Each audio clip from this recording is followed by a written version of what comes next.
That's why we're calling you here. This is an urgent meeting. I am not no scholar. This ain't no lecture. I'm not a lecturer. I'm not a scholar. But I'm giving you something you're going to need for the coming days, I tell you that. And if you don't heed what I'm saying, you and I, if we don't heed it, we're going to be thrown away. We have to go back to our shelters that we know through our soul. I'm talking to your soul. I'm not talking to your head. And I hope this is played all over YouTube. This is a message for east to west, north to south, every doggone body. The president, everybody.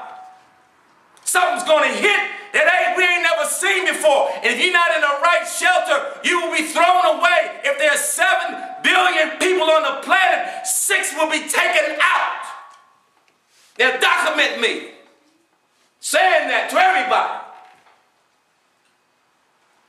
Not here to lecture to you. I'm not here to beg you. I'm here to give you something from your Lord. If you accept it, alhamdulillah. If you don't, alhamdulillah. Allah Almighty is not in need of us. Our obedience is for ourselves, not for Allah Almighty. I ain't coming here to entertain you. If we're going to continue to be stupid and disobedient, we will find ourselves in somewhere that we don't want to be.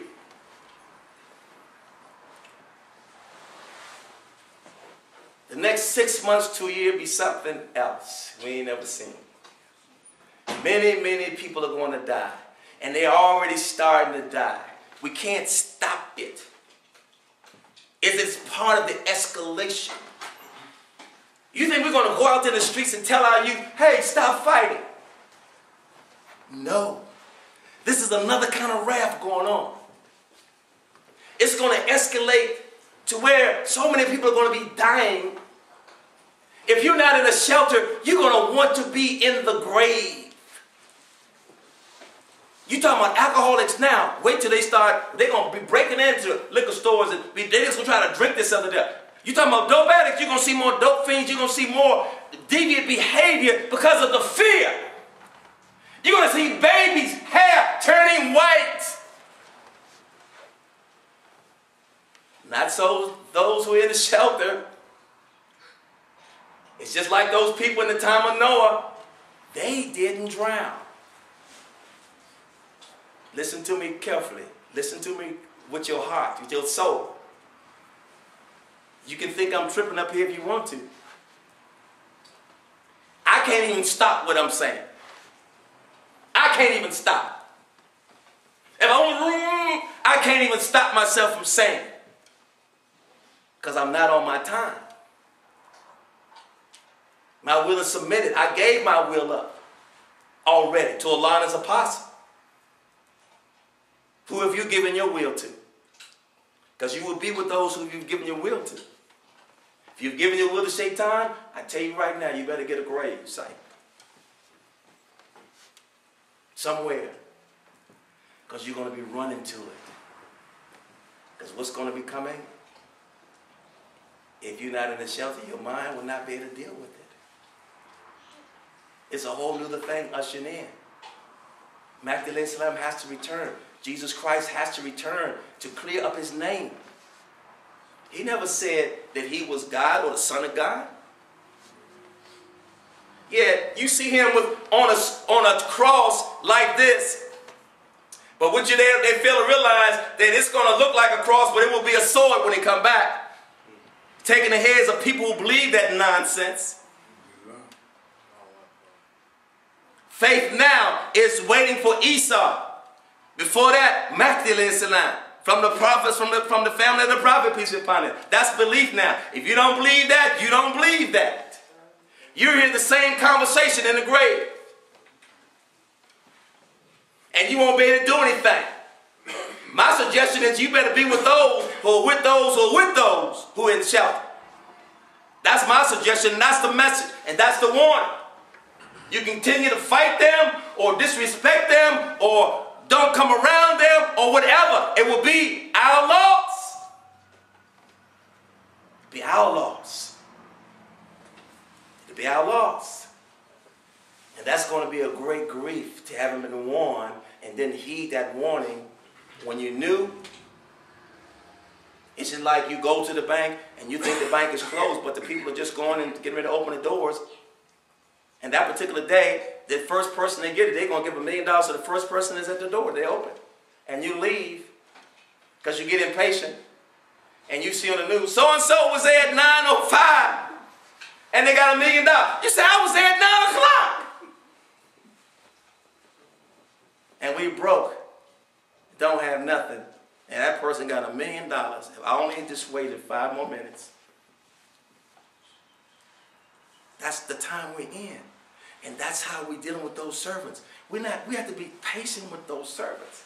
You know, those people that Allah sent among us, they're waiting for Allah. They ain't doing that out their ego, out their home thinking.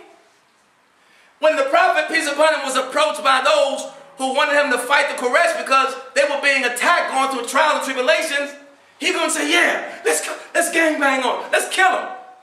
He said, no permission. They said, what? They thought he was weak. You mean you know that they're killing us? You, the Prophet of Allah Almighty, the most just and all of that. You got all these soldiers among you, and you scared to fight these people.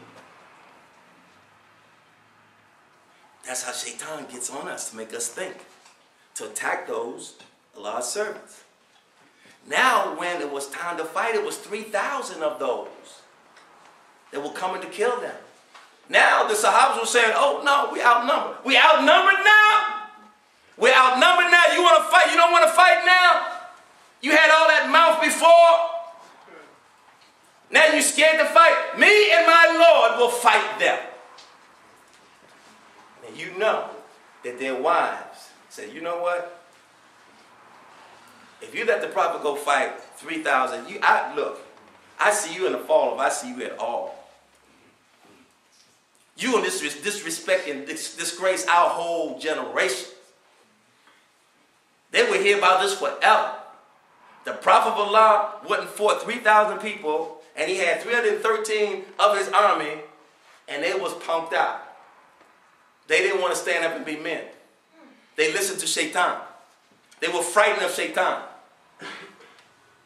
So they didn't listen to the Prophet. They put the duck on the Prophet and said, no, they go, man, what?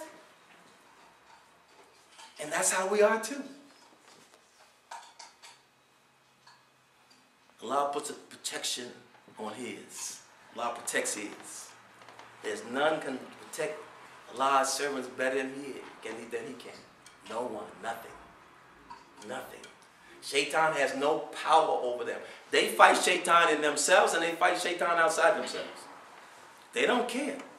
They'll go against their mother, their father, their sister. When Umar radiallahu anh came out from seeking, because Umar radiallahu anh went to kill the Prophet, peace be upon him, because he had read a surah that his sister had in Taha.